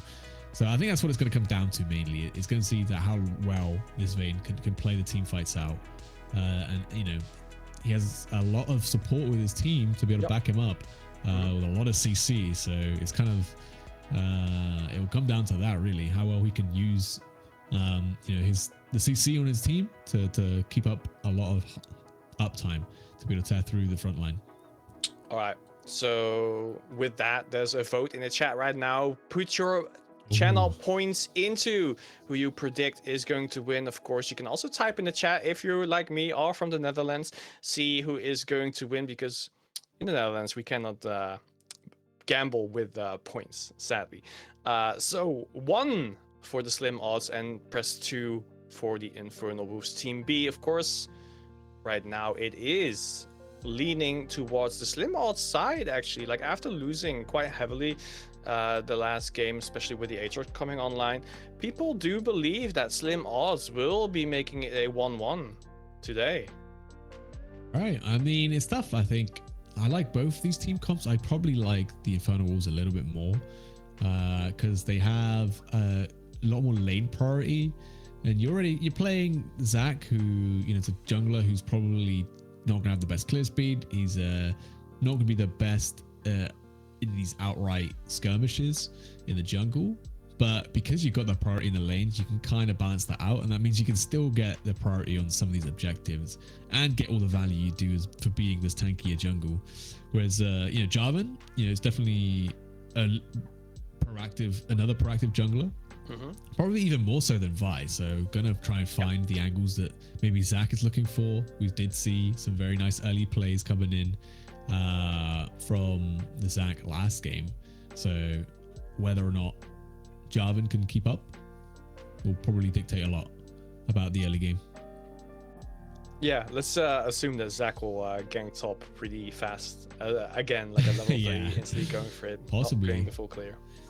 Well, that's the mind games you play, right? Coming to the game 2, your top lane's like, wow, he did this path there, and then he came into my lane. So is he gonna do it again? There's no way he does it twice in a row, right, Nick? Like, no way. And this time he has like the best lane for it as well, because he has the tri-brush. Yeah, that is true. Yeah, it's technically a better side for it, but depends on how the push goes. I imagine again, Olaf probably has a pretty. He's got one of the strongest level 1s and 2s in the game. But Kled is also very, very good. So it's gonna be another one of these skill matchups. I think Kled, obviously being the counter pick into Olaf, definitely gonna have a bit of an easier time once he starts getting items. But again, that natural grievous wounds on the bear trap on a rope is really powerful against champions who do rely on that healing to be able to trade it with you. Yeah, pretty much like that. Yeah, Olaf is one of those, of course, but you could also just turn this around. Like Zach started red last time. If he starts red this time as well, he might be trying to bully the bot lane. And I think if you are going to try to bully one lane, I think the bot lane will be the most important one because of the Vayne. Yeah, I think that's definitely, like I said, probably the most important factor in these fights, right? Is how well this Vayne's going to be able to get uptime on the wall side. But hey, if she's under-leveled, under-fed, under-farmed, you don't have to worry about her anymore. And suddenly team fights get way easier. It's all about that Olaf at that point and see how big they get. So it depends, honestly. If you're SlimOdds, you're not going to pick Vayne and then not try and play around her. That's not really what this champion's for. But, let's say they do want to play up into that top lane. At least they got some sort of secondary carry in the event that maybe Vayne does fall a bit behind, right? Yeah, absolutely. I do hear people spawn, so let's see if they go for a pause yet again, maybe. Let's see. Hopefully not. So the early game, right? Last game we did see people go and just do the normal setup where they basically cover all vision on all ancestors from the jungle. Will we see an invade, do you think? Looks like they're grouping up for one or having some sort of plan. You can definitely do this in game 2, right? Game 1, you kind of get an idea of how the enemy team want to defend. And hey, if they do it again and you have the game plan to beat it, I mean, it's a bit risky, right? I like that. They got the Zac control of the mid. He's going to be able to go on Victor. If Victor missteps now. I don't know if they saw him though. But yeah, if he steps out, there he is. Oh, the immediate hook coming out from General Deco, going to blow the flash. Very nice from Nadesh. Very nice as well from the General coming in. I think you're going to try and make use of that. And, when there's a Jarvan on the enemy team, you could definitely go for an early play.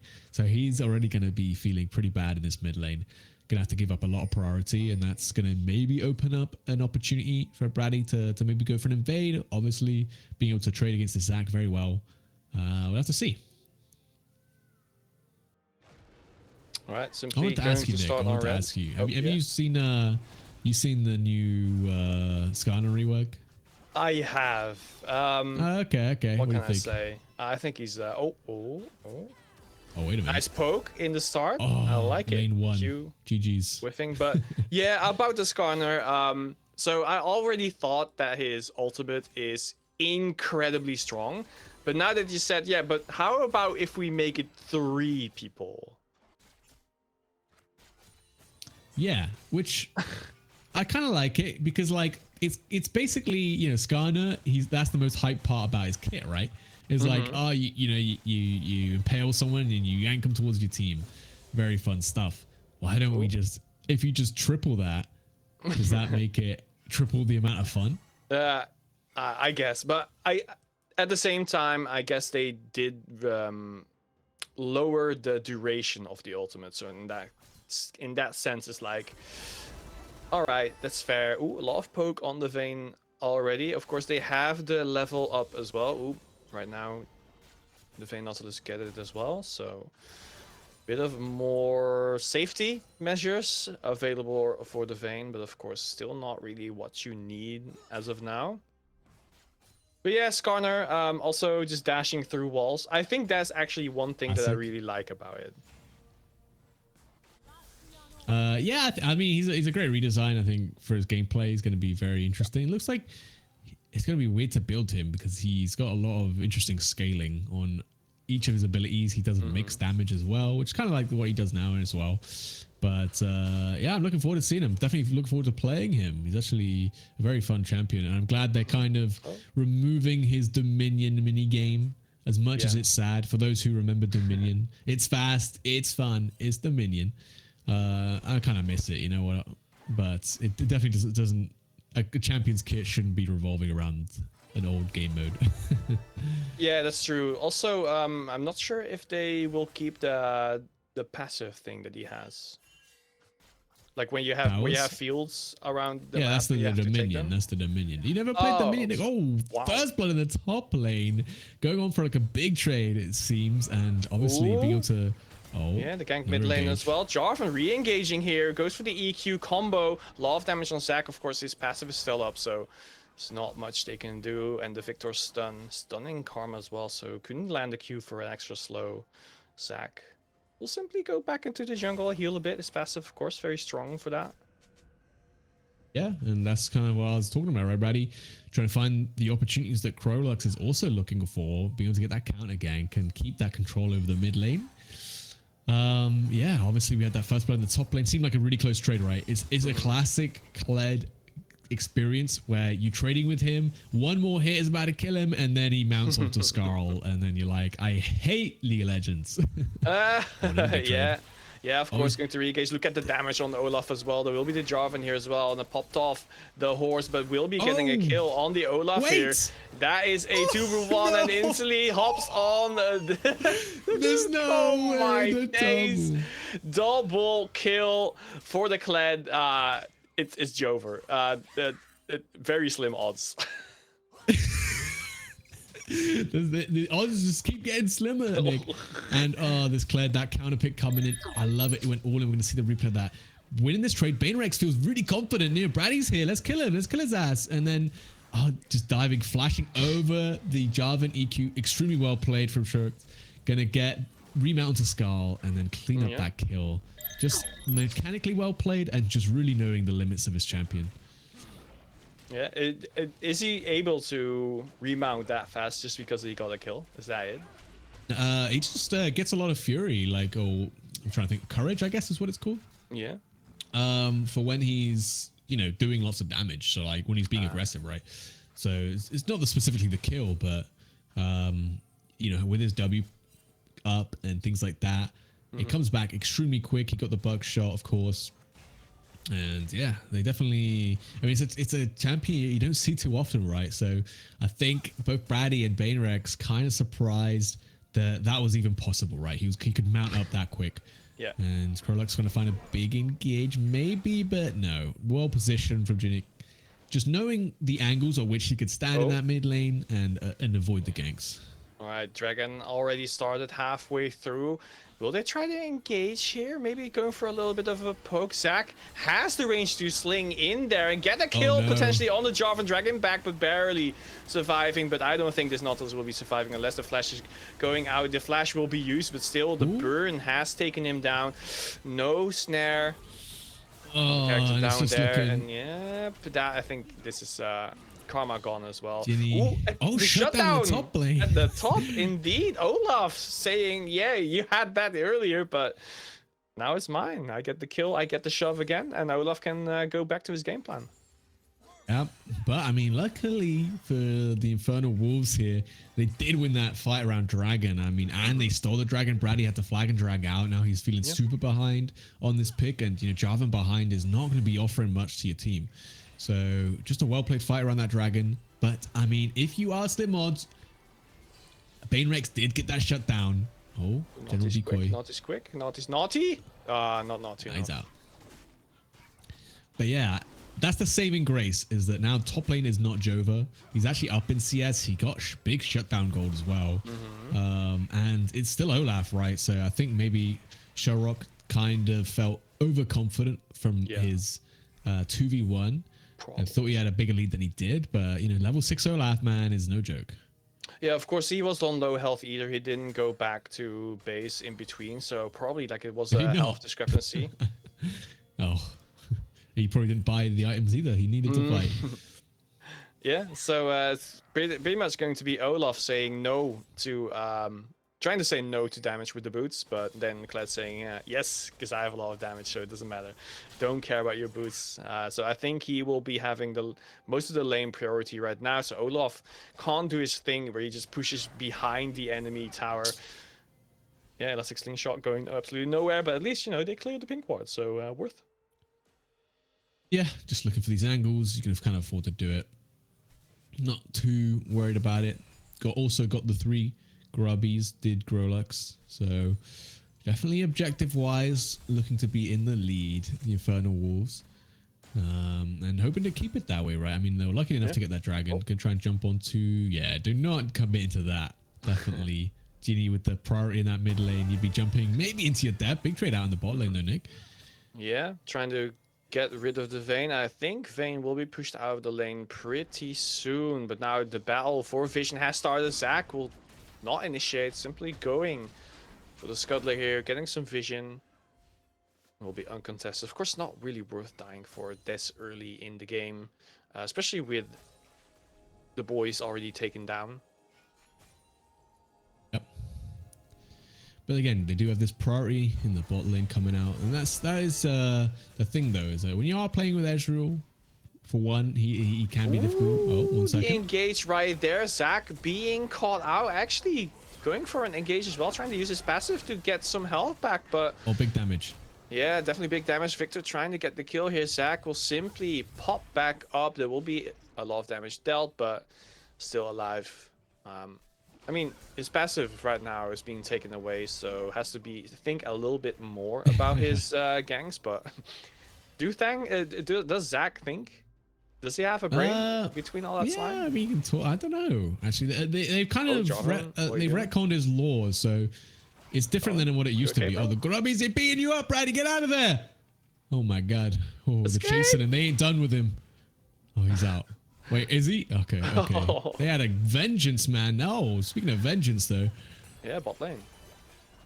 Taking down. Oh, actually going for the flag, the E, and taking down Vayne as well. Nice snipe. Yeah, obviously using the fact that, once you have the Essence Flux on them with the W, the E will automatically lock onto them. Yep. And does a lot of damage, proccing both things at once. This is kind of that scary situation you put yourself in when you're picking Vayne, right?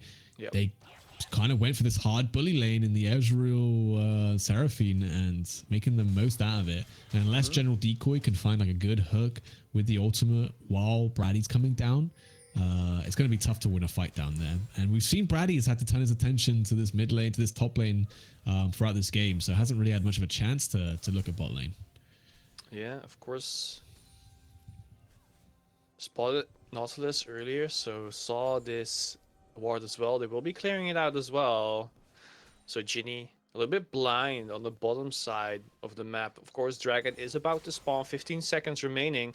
So it's definitely a setup here to get that Drake. Trying to bully the Vayne out there. There was the E from Vayne to put Zac against the wall. So there was a disengage, but the Drake is going to be taken by the Wolves right now.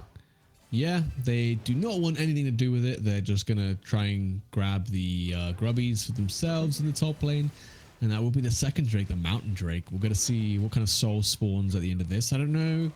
If you're the Wolves, what kind of soul you want? Oh, you obviously always want the good ones, right? You want the ones that are going to be the most impactful if you're the one stacking them. Kled was actually going for an engage. I don't think you want to do that when Dragon is being taken and not contested. Like, you should know that they are doing the grubbies, and Kled pushing in on Olaf. There might be a collapse. Yeah, Karma and Nautilus already moving towards him. I don't think you're gonna win a 3v1 this time. Can't be disabled. That was such an insane play to make sure the ult from Nautilus was not gonna be effective, but in the end, it was still a 4 versus 1. You can't escape that. Very questionable play, because again, they were doing Drake. It was uncontested. You should assume when you don't have vision on them that they will be doing the grubbies, and if you then push in, you will simply be getting caught in a 1v4. Yeah, and of course you get the global notification as well when all those grubs were taken, so could have just taken that moment to immediately ult out.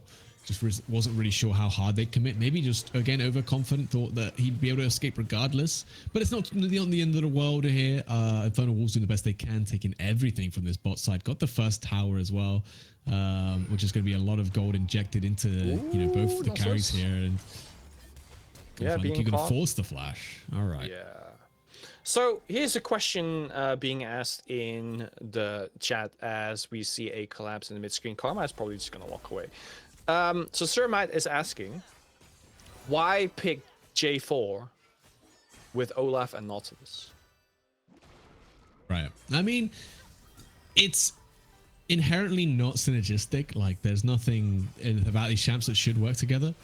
But it's just a good pick in the jungle. It gives you what you want at the time, some early proactivity to maybe counteract the Zac.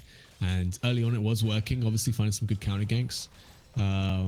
And things like that. So sometimes you're gonna pick a champion more for the situation and more for what you need rather than for the team. Because it doesn't really work with a Nautilus. Ooh, there we go. Once again, the engage has been stopped, but there will be the Cataclysm to try and stop Kled in his tracks. But yeah, now we are getting to see will Shrocklow be able to do what he did earlier. The Zac will initiate on the Jarvan. There will be the remount, and Olaf in a bad situation right now. We will still heal quite a bit. And now Jarvan with low health escaping, but Olaf life has been taken away. Back to the Ragnarok you go. Back to Valhalla, my friend. And yeah, funny enough, as we mentioned, we saw the anti-synergy, right? Is Olaf was left outside the Cataclysm, but Brady couldn't really let it down because as soon as he does that, the Kled is going to run away. So there we see that kind of anti-synergy coming in. But again, you know, for what he needed it for, you know, it might have been the best pick that he had.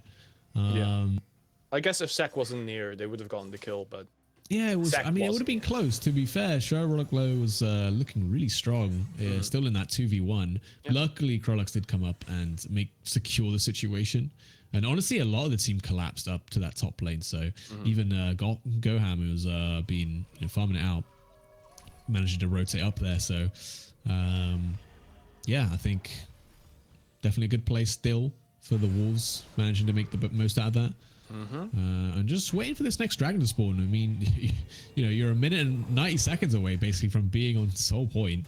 So it's a very scary situation for SlimOdds already. Living up to the name right now. Yeah, I think Olaf's gonna try to push top lane quite a bit, but Kled clearing, I think, in time here. Ooh, actually barely. It's only like 2 hits remaining on that tower, but you already saw like early vision coming in from the SlimOdds side, and we saw this happen in re-engaging on the character right there, but flashing out. R kind of wasted, I would say. Yeah, I don't think Seraphine Victor will be taking anything here. Still trying though. Wow. They're actually just committing. I mean, why not?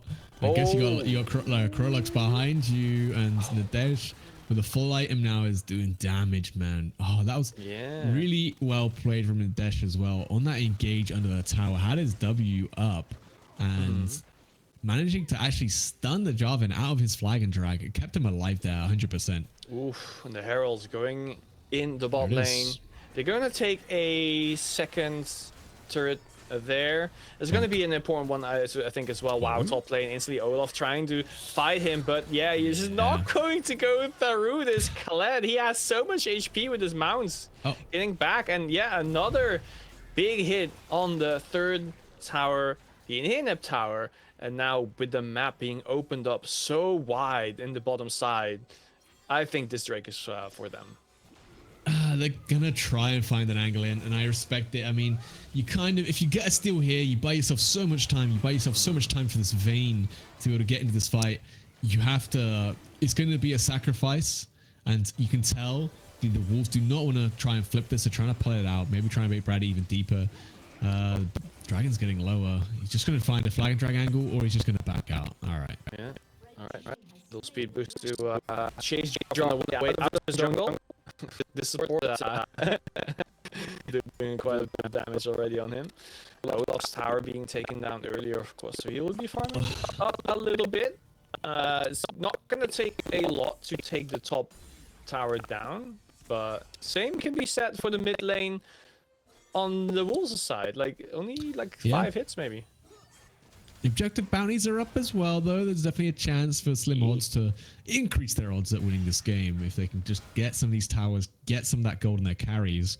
because right now, my God, Goham is extremely strong. He's got his 2 items. He got his 2 items so fast, he hasn't even got his mana immune yet. That's how you know, like, as an Ezreal player, that's how you know you're doing well. When your tier hasn't even stacked and you've managed to build your mana immune. It is powerful. Oh, yeah, I would say that's true, but instantly going for the R and the Cataclysm as well. Nautilus going all in, but the tower taking him down, and now suddenly it's a 3 versus 2. Make that a 4 versus 2. And that is Vayne being taken out as well. Nautilus will die here, and Olaf, you're not safe there, buddy. Oh my God! And what looked like such a good engage from the SlimOdds side, just like the Avengers, man. The Infernal Wolves. You can't defend this. Oh no, okay, Sherlock. He's got the passive, so he's gonna be able to reset that tower aggro. Yeah, this is the power of Olaf. He can just go into the back line, get a kill, and just run out once again. Actually, I'm surprised it worked out. Got 2 kills, actually. Wow. Yeah, I didn't even see Seraphine being deleted. Oh, Sherlock. Yeah, bad decision to try and re-engage, of course, the Nautilus. Still not that tanky as of now, but he will be tanky enough to sponge a lot of hits from Kled. And Banerex is just doing whatever he can to stay in this game, man. Honestly, with this opposite number being so strong, you'd think this Olaf would be out of it, but managed to pick up a double kick, the double shutdown on the bot lane. I thought he was gonna die. A huge amount of gold. Yes, he should have, but it's Olaf, man. He only gets stronger the closer from death he is. Yeah, I think that really came down to Kled just diving in that deep and then just completely ignoring Olaf, basically. And then Olaf was able to just run down through the bot lane, as you said, just kill them and just walk away.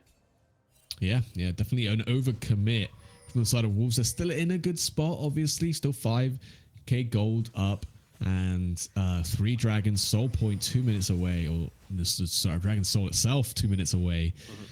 And it's all going to be all about that dragon fight now. That's all they're setting up for. But my God, Banerex with those 2 shutdowns just bought himself an Eclipse. Extremely powerful item in this version of the game. And already with the Stride Breaker, if he gets on top of any of these carries, man, if he manages to find the right angle, if he can just play the fights like he wants to, he will be able to carry these incredibly easily. He's got the items for it. It's just about how well his team could play around him and support him. Definitely got G in that mid lane, who could give him a bit of a shield, a bit of support, but yeah, it will still be tough. I think it will really be about that, and the Wolves are pretty much going to be playing around. Okay, how do we keep Ezreal and Seraphine safe? Well, it might be like this. There will be the Jarvan be taken out quite early by the Kled engage. Now they simply have to defend a little bit more, but that means the smite is gone, so the Baron is up for takes. You know what that means? Indeed, the Baron is on the field. 21 minutes trying to get a very early Baron. They don't have the highest damage output, having, you know, Ezreal and their other carry in the bot lane right now. So it's not going down as fast as you'd like it to, but I mean, SlimOdds don't even want to whiff at this right now. Either they don't even know it's happening, or they are in no position to run up a contest. They're more just going to look to set up around this dragon, get that vision control. But the Baron buff going the way of Infernal Wolves is going to give them a huge amount of stats coming into this next dragon fight. So it's going to be an even a further uphill battle for SlimOdds. Absolutely. All right, there will be vision being put down by the SlimOdds, but as you said, it's like still 15 seconds remaining for that Drake to spawn, and now trying to go for a death brush.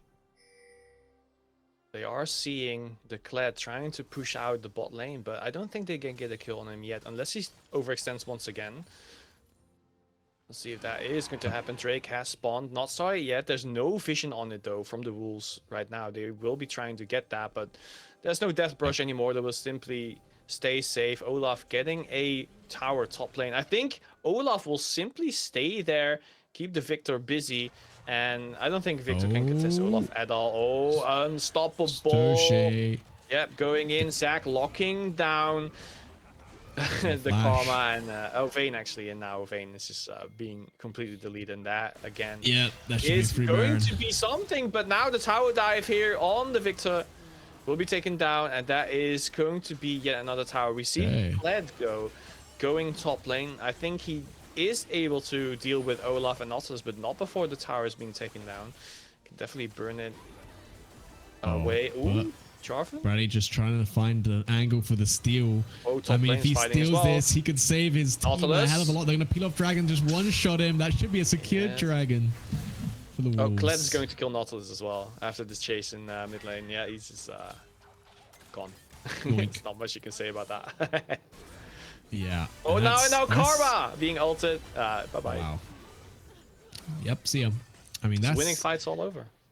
That's an Ezreal now with the Wait a minute. Dragon Soul right now, the Hextech Dragon Soul, which is extremely good on him. It's good on the rest of the team from Wolves, and now with a huge lead. I like the play from SlimOdds. Don't get me wrong. I love them going top, picking off. They realized that, hey, we can't contest this dragon. Like, they're just way too strong. They got the Baron buff. They still got the Baron buff. They're still pushing with it even. Gonna look in a position to get this inhib, but maybe don't want to overcommit. Okay, SlimOdds actually can defend this inhib. Looking for Irma these picks slow as well. to the knock up, trying to take him down, but look how much Kled is doing there, and the Zac with the engage as well. Olaf, all you can do now is run away, but nah, being locked down as well. And I think this is going to be it. Inhib being taken down. They have many minions there to do a lot of damage on the tower, of still course. the Baron buff too. Yeah, with Karma, Still you going. can do a lot of damage, but it's simply not DPS, so they can simply Wow. tower dive you, ace you right now, get the tower, and that will be the Infernal Wolves taking game number 2 as well. And Lazarus, that's such a strong showing of this team. Yeah, very good. After such a close game 1 to have such a dominating game number 2, that's got to be a good feeling. I think they had a really well executed draft. They picked their champions. The counter pick in the top lane worked wonders. Felt very comfortable in Sherlock and just played it immaculately, right? And from there, they had this lead. They had these mid-game champions who have spiked on these 2 items, way ahead of the enemy team, and just played around these fights. And yeah, it was there was a couple of mistakes, of course, getting picked off, but other than that, just very convincing victory. Yeah, and with that, of course, 2-0 going to the Infernal Wolves B team. It's time, Lazarus, to crown a MVP. I know it's gonna be like the name is going to be starting with Shrock, but I won't spoil it yet. So, who is your MVP of today? I think it will be Sherlock Low. I think Sherlock definitely Sherlock Low. Yes. Well, I think they just played immaculately in both games. In the close one, he was certainly the reason that they won the most important fights of the game. Yep. And in the second game, they gave him the last pick, counter pick top lane, and he won his lane. He won the 2v1. He got a big lead for himself and used that to his advantage to help his team get the objectives that they needed. Yeah. And from there, he did very well. Yeah, still a couple of mistakes that he made, of course, me overcommitting, of course, knowing that Kled is going to be very strong against Olaf. But yeah, same for me. Shrocklow, definitely the man of today, but today is not over yet because this was just the first matchup. We are seeing a different matchup in a bit, and that will be Eternal Blizzards up against the Black Flag Sailors coming up very soon. I think they're actually going to start in 5 minutes, so we're going quickly into a break. Give Pepar some time to get water, and Desa and Sovonix will be taking over from us. So, how was your first time, Lazarus? Yeah, I had a blast. Honestly, I'll definitely be coming back. Like I said, I'm not obviously I played this game for many years. I've done commentary for fighting games. It's certainly natural that I eventually just did some casting for League of Legends. So yeah, I had a great time. It was good. Thanks for having me on, Nick. It was a pleasure to work with you. Yeah, as always. See you tomorrow in Germany, and see you all chat in 5 minutes. We'll be right back.